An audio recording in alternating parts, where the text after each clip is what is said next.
નમસ્કાર, આપ જોઈ રહ્યા છો નેશન પ્લસ ન્યૂઝ. હું છું આપની સાથે હેતલ ભગત. ગીર સોમનાથ જિલ્લાના સૂત્રાપાડાના તીર્થધામ પ્રાચી ખાતે માધવરાય મંદિરની બાજુમાં આવેલી રાજારામ બાપુની જગ્યામાં વિશાળ સંત મિલન ભંડારો અને ચાદર વિધિ યોજાઈ છે. નીતેશદાસ બાપુની ચાદર વિધિ યોજાઈ. આ પ્રસંગમાં 300થી વધુની સંખ્યામાં સાધુ સંતો જોડાયા તો 3000 જેટલા ભાવિક ભક્તો ચાદર વિધિના સાક્ષી બન્યા છે.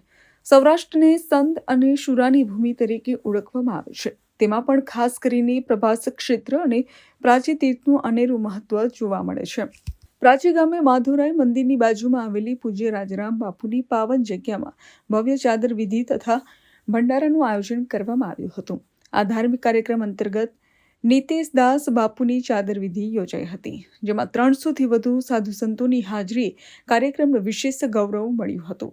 આ પ્રસંગે 3 જગતગુરુ શંકરાચાર્યના દંડી સ્વામી સહિત અમદાવાદ સ્થિત જગન્નાથ મંદિરના મહંત પૂજ્ય દિલીપદાસ બાપુની વિશેષ ઉપસ્થિતિ રહી હતી.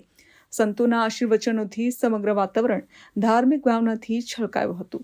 વર્ષો પછી યોજાયેલા આ કાર્યક્રમને કારણે ભક્તોમાં ભારે ઉત્સાહ જોવા મળ્યો હતો. हम इस आयोजन में सम्मिलित होने के लिए आए हैं। आज यहाँ श्री राम मंदिर में नए महंत का चादर विधि उनकी नियुक्ति हुई है, इसको चादर विधि बोलते हैं। नितेश दास जी महाराज हैं, उनको यहाँ को नए महंत के रूप में प्रतिष्ठित किया गया है। मैं स्वयं उसमें मौजूद हूँ और हमारे देश भर के तमाम वरिष्ठ संत आचार्यगण भी उसमें हैं, साधु संत और जनता जनार्दन भी है। तो पूरा विधि विधान के साथ उनको चादर विधि प्रदान करके यहाँ के मठाधीश के रूप में जिम्मेदारी दे दी गई है। और साथ ही साथ यहाँ पर एक भव्य राम मंदिर निर्माण का भी निर्णय लिया गया है, जो कि बहुत विशाल स्तर पर यहाँ की भूमि में श्री राम मंदिर का निर्माण किया जाएगा। ये भगवान का निज धाम है, द्वारिका क्षेत्र पास में है, स्वयं सोमनाथ यहाँ विराजमान है। यहाँ का जनता को धर्म के लिए, देश धर्म के लिए हमेशा से आगे बढ़कर योगदान रहा है। तो मैं समझता हूँ कि आज जो भारतवर्ष आगे बढ़ रहा है, उसमें भी गुजरात की भूमिका ही सबसे बड़ा तप है। यहाँ का माताओं का तप है, यहाँ के तपस्वियों का तप है, और जिसके कारण आज हमारा देश दुनिया में सम्मानित हो रहा है। तो अभी यहाँ जो धार्मिक गतिविधियाँ बढ़ रही हैं, आगे और बढ़ेंगी, ऐसे संकेत देखे जा रहे हैं। वो इस भूमि के लिए और पूरे भारतवर्ष के लिए, और यूँ कहे कि पूरी दुनिया के लिए ही कल्याणकारी होगा।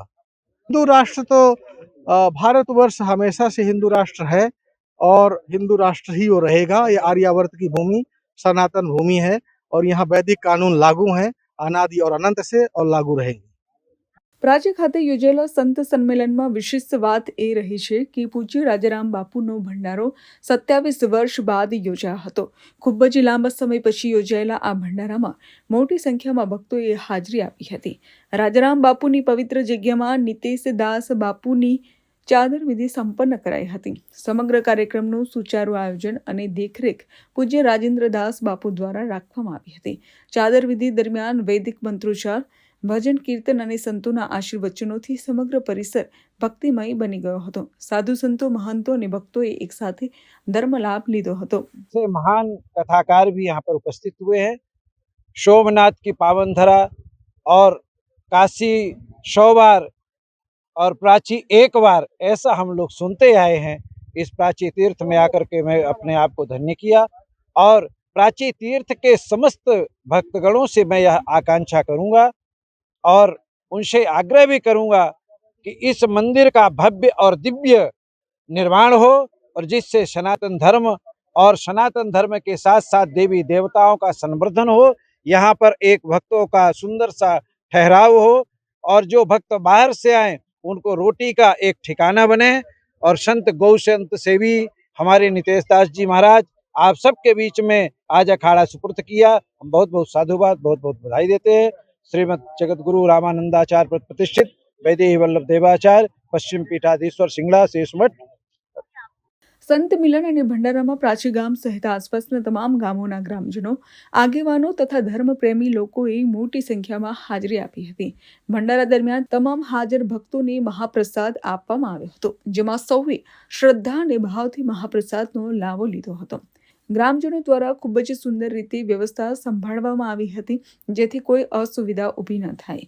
આ કાર્યક્રમ દ્વારા ધાર્મિક એકતા, સંત સમાગમ અને પરંપરાગત સંસ્કૃતિને વધુ મજબૂતી મળી હોવાનું ભક્તોએ જણાવ્યું હતું. કાર્યક્રમના અંતે ધર્મસભા પણ મળી હતી. આયોજકો દ્વારા તમામ સંતો, મહંતો, ગ્રામજનો અને ભક્તોનો આભાર વ્યક્ત કરવામાં આવ્યો હતો. એક ચાદર વિધિ થઈ.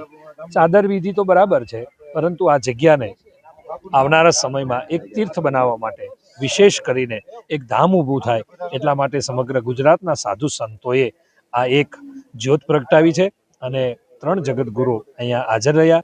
સમગ્ર ગુજરાતના સાધુ સંતો હાજર રહ્યા અને આપણે ઈચ્છીએ કે જે સોમનાથ જેમ ધામ છે એવી રીતે આવનારા સમયમાં આ ધામ પ્રાચી પણ એક વિશેષ ધામ બને અને સોમનાથ દર્શન કરવા આવનારા લોકો પ્રાચીમાં પણ પધારે એવો એક આજ સંતોનો એક પહેલ થયો છે અને આવનારા સમયે આપણને પ્રાચી પણ વિશેષ રૂપમાં ધામના રૂપમાં મળે. આપણા સનાતન ધર્મમાં, હિન્દુ ધર્મમાં વિશેષ સ્થાન રહ્યા છે અનેક તીર્થધામોમાં, પણ હું ખાસ કરીને બહારથી આવતા લોકોને તો કહીશ, પણ અહીંના લોકોને પણ કહીશ કે આ ધામને વિશેષ રૂપમાં પરમધામ બને.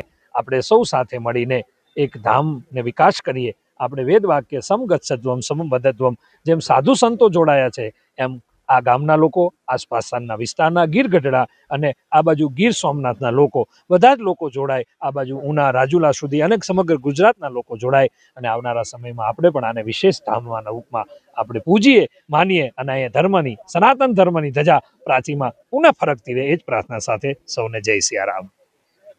Mahesh Nodiya, nation plus news, Gir Somnath. સમાચારોનો સતત અપડેટ મેળવવા માટે અમારી નેશન પ્લસ ન્યૂઝની યુટ્યુબ ચેનલને સબસ્ક્રાઇબ કરો, બેલ આઇકન દબાવો અને જોડાયેલા રહો ફેસબુક, ઇન્સ્ટાગ્રામ અને ટ્વિટર પર.